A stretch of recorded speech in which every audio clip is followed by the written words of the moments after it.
We, the Kingdom of Sardinia-Piedmont, are one of the 7 nations that were given independence on the Italian peninsula in the weeks following the Napoleonic Wars. For the last 15 years of our existence, we have tried to forge a path for ourselves, but times are changing. The great powers and the Congress of Vienna were not able to erase the fundamental ideas Napoleon left behind. The idea of the Italians. Our peninsula, once the center of the world, with the people of the Romans dominating the European continent. We will never truly live up to the Romans, but the idea of Italy, a nation where all 7 states are united under a common ideology and people have become prevalent, to the point where several groups within our nation have been calling for unification with the other 6 Italian states. And many of those states also support unification, but unification is not simple, and there are 2 main problems that we face. One are the Austrians. After the Congress of Vienna, Austria annexed the states of Lombardia and Venin, 2 states with majority Italians living within them. And they have also placed on a German-style confederation over Italy, which means they are the #1 power on the peninsula, and any action needs to go through them. And 2, the peninsula is still fractured between the smaller states and our main rival, the Kingdom of the Two Sicilies, and the Papal States dividing the peninsula between north and south. With the nature of the world's changing nationalistic ideas, Prussia is looking to unite the German people. France is becoming more and more destabilized, and the Austrians are looking to put down any chance of independence and unification movements to keep their empire together. Because of this, major threats are coming to the rest of the world. And because unification is a long ways away, we need allies. Because of that, we will try forging closer ties with France and Prussia to try and sway them to our side. And we'll also begin bolstering nationalistic support in the rest of the peninsula and start holding talks with smaller Italian states to discuss how unification could go about. But for now,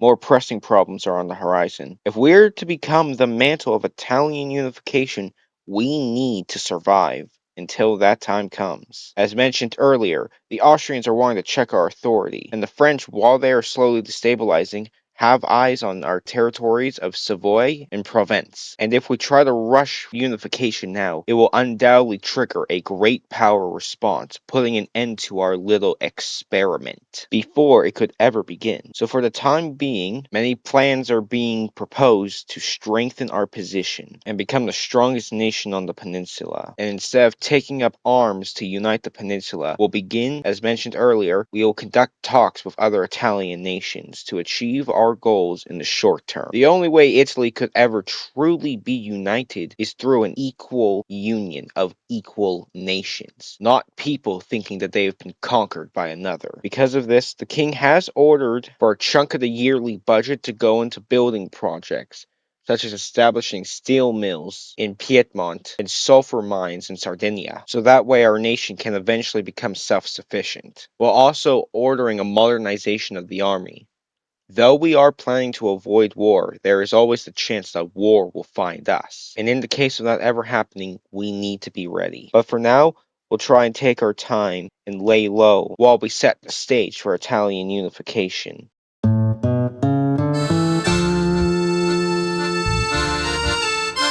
About a decade after we made our intentions clear on our stance of Italian unification, the small duchy of Lucca experienced a coup, bringing to power a pro-unification government and seeking a personal union with us. But as they were sending a delegation to discuss how a personal union could be formed, the old government launched a counter-coup and installed the old duke. And as the people were protesting this new changing government, the Duke used lethal means to disperse the crowd. Because of this, the Austrians, despite being our greatest rival, only rivaled by the Kingdom of the Two Sicilies, gave us the green light to use military force to seize Lucca. However, it won't be a simple military operation. The chance of Tuscany getting involved are high, and we do not got the green light from Austria to incorporate them into Sardinia-Piedmont. Despite that, the French have been giving us greater and greater support, though they are still eyeing up our territory. But they are willing to intervene on our side if Austria threatens our sovereignty. Because of that, we are secretly hoping that Tuscany does get involved, so that way we can incorporate them into Sardinia-Piedmont and take a gigantic leap towards unification.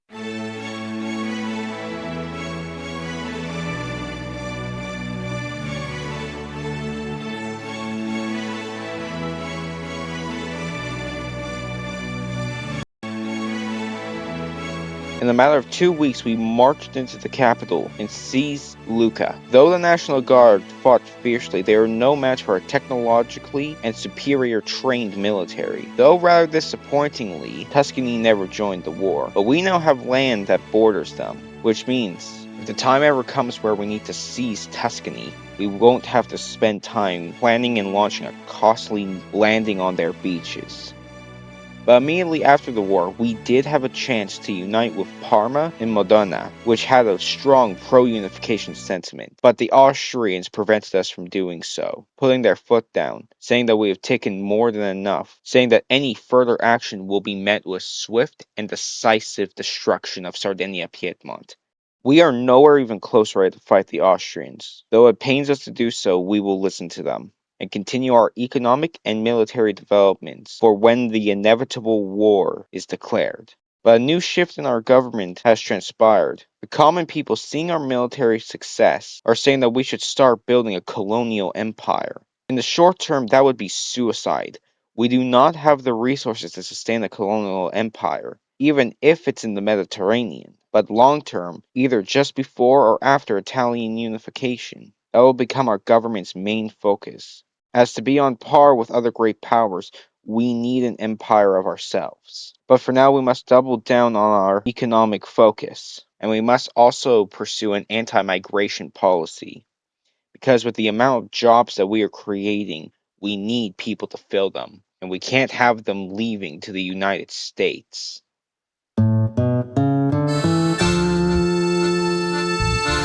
A year later, after the war with Lucca, a great opportunity has presented itself.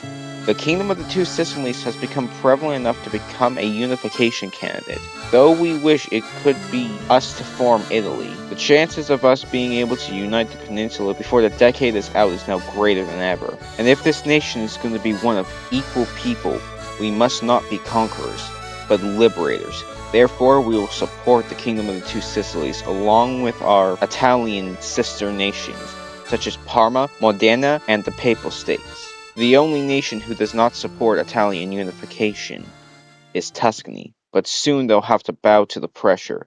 The majority of Italian states support unification. Therefore, they'll have to fall in soon. And not even a week after we declared our support for unification, all Italian states, except Tuscany, met in Rome to finalize it. We are now the Kingdom of Italy, a single state for Italian people. But the peninsula is not yet united. The nation of Tuscany is still refusing unification, and the Austrian Empire, seeing our new unapproved unification of the peninsula, has become utterly outright hostile to us. For now, the situation isn't as terrible as we thought, but storm clouds are on the horizon. The unification of the peninsula has resulted in the economic tanking, as everyone is still trying to figure out how this new Italian economy will function, with the agrarian south and industrialized north. But now that we are united, we can start looking out to the rest of the world and start establishing our colonial empire that we wish to create when we were still the nation of Sardinia-Piedmont. But for now, we need to build up and ensure this Italian kingdom can survive the next few years against present threats.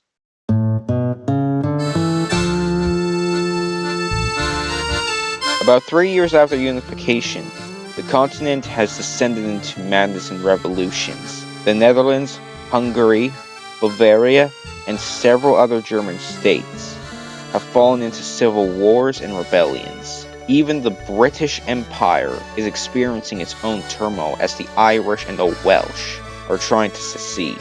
And though the fear of these revolutions spreading to Italy are prevalent, this also gives us the best chance we have of forming our colonial empire. The Ottoman Empire has fallen into a civil war between modernists and traditionalists. Because of that, their territories and puppet states of Tunisia and Tripolitania are up for grabs. Though the Ottoman Empire is several times stronger than us, they'll have to split their gigantic army across multiple fronts. meaning that we are fully capable of conquering Ottoman North Africa. Along with this, the king has also declared that more of the yearly budget will be focused on developing Italy's economy.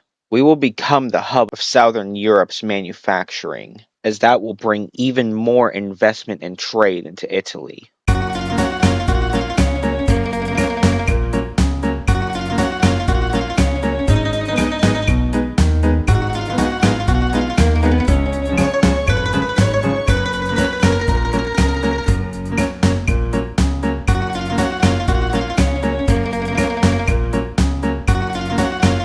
To the surprise of our own generals, less than a year, the war with the Ottoman Empire was over, and it went over swimmingly. Despite the Ottomans trying to invade Rome, we were able to secure Tunisia and Tripolitania, which has now established the foundation for our colonial empire. And we were even able to subjugate the two tribal states of Fang and Fazin. But at this moment, we do not have any further targets in North Africa. Egypt is still under Ottoman control, and if we tried to move into Algeria, the French would undoubtedly intervene against us. So for now, we'll continue our economic development, as because of the king's decree increasing funding for them, we are slowly but rapidly industrializing the south of the country. A few years later, Italy has grown massively. The south of the nation is nowhere on par with the north, but Rome has become a bridge between the two, with the ancient city becoming a new hub of Italian manufacturing. Because of this, and because of our military successes, we are becoming one of Europe's great powers that is slowly demanding more and more respect. And over these years, we have passed minor reforms in order to try and improve the situation within our nation. But it's been met with major resistance. The landowners and the clergy have been opposing our liberalization of Italian society over the last 5 years, with us going back and forth. The king tried to enact total separation of church and state, and it almost led to a civil war. Then the king tried to enact appointed bureaucrats, and the landowners and clergy put their foot down. Then he tried to enact a law creating public schools. And because of that, a group of people with ties to the clergy attempted to assassinate him. Because of this, Italy has become deadlocked. Though we are passing reforms, the reforms needed to truly bring Italy on par with nations like the UK and the USA are impossible at this time. Because of this, the king is now accepting that he cannot maintain his supremacy over the nation. Because of that, he is attempting to sign a bill to allow landowners to vote in a new Italian parliament. This way, Italians will have a voice in government, and it will also provide a useful check for the landowners and clergy. Though the king is opposed to giving up some of his power, at this point, this is the only way that Italy may have a future. Over 6 years later, the right to vote finally has been passed, allowing the landowners of Italy to vote in the first ever elections. This means we are now able to pass our reforms quicker due to the fact that the landowners and clergy have a major stopgap in checking us. But now it's time for us to look at the rest of the world. A few years ago, a massive full-scale war between Prussia, Russia, Austria, and France broke out, systematically destroying the former great power of Prussia. Because of that, we were able to claim their title. France and Britain have gone to war over African territories that has been dragging on for the last 7 years. And the British Raj collapsed under its own weight, fracturing into dozens of smaller chiefdoms, kingdoms, and empires in their own right. Because of this, it has given us an opportunity to expand our empire outside the Mediterranean. Italian settlers have already arrived in Somalia years before, and the weakened kingdoms on the Indian subcontinent are prime real estate. We'll spend the rest of the year preparing for a massive military operation, but then we'll launch invasions of Somalia and Gujarat.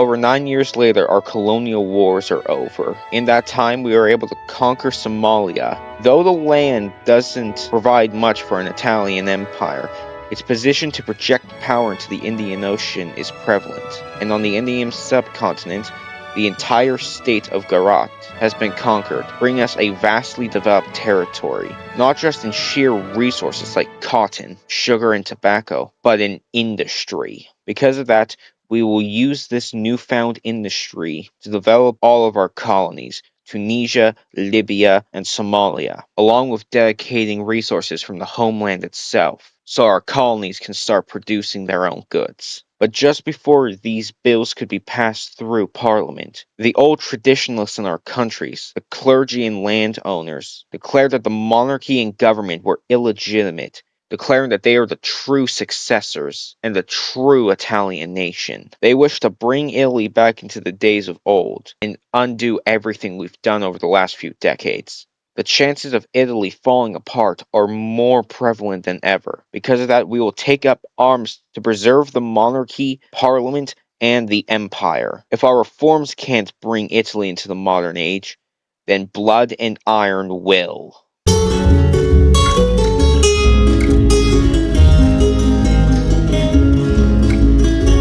Within 4 months, together with our Russian allies, we were able to defeat the bastards who wished to bring our nation back into the 1830s. And now, with the landowners and clergy banned from running in any future elections, the future for Italy looks bright. We can now pass all the reforms to bring Italy into the modern age. But during the war, our old rivals stabbed us in the back yet again, and for that we will never forgive them. The territories of Lombardia and Veneto, they are Italian, not Austrian. We cannot fight them now, but by the end of the century we will. But for now we need to consolidate what we have built.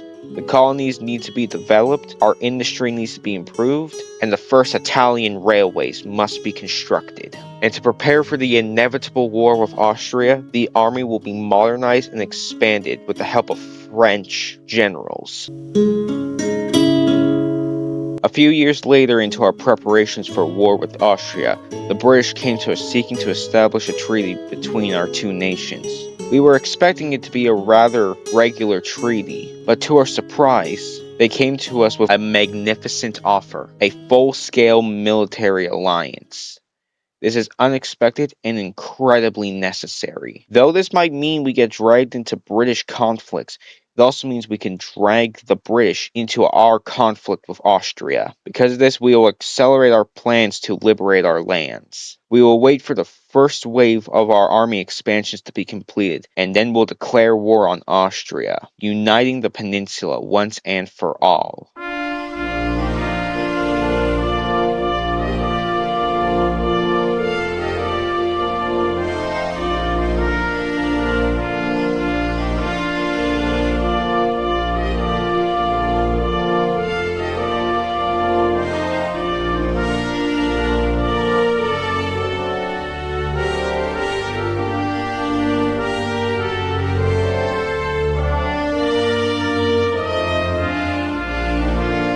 After a brutal 4-year-long war, Italy and the Italian people have been finally united. Even though our old ally of Russia betrayed us, even the Spanish sent volunteer to Austria, with our British allies and our competent military, we were able to secure Italy for the Italian people. We have become one of the world's 5 great powers, and along with that, we've become the hub of Southern European manufacturing.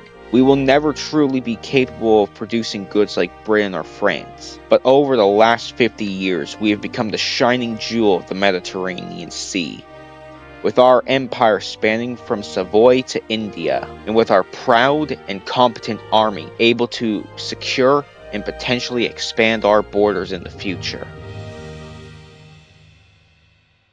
Hey, if you didn't see my announcement short I posted a few days ago, videos like this are going to become slightly rarer because I want to take even more time actually editing and producing the videos to try and increase their quality for all of you. So because of that, I would greatly appreciate it if you were to subscribe, because if you're seeing this message right now, it's clear that you actually enjoy my videos, and if you're not subscribed, what the bloody hell are you doing? You're coming back anyway, you might as well just subscribe. Anyway, I got a new poll up for the next video, so go check that out. Thank you. I'm gonna go, I don't know what I'm gonna do. Probably just keep existing in this void for a while. Goodbye.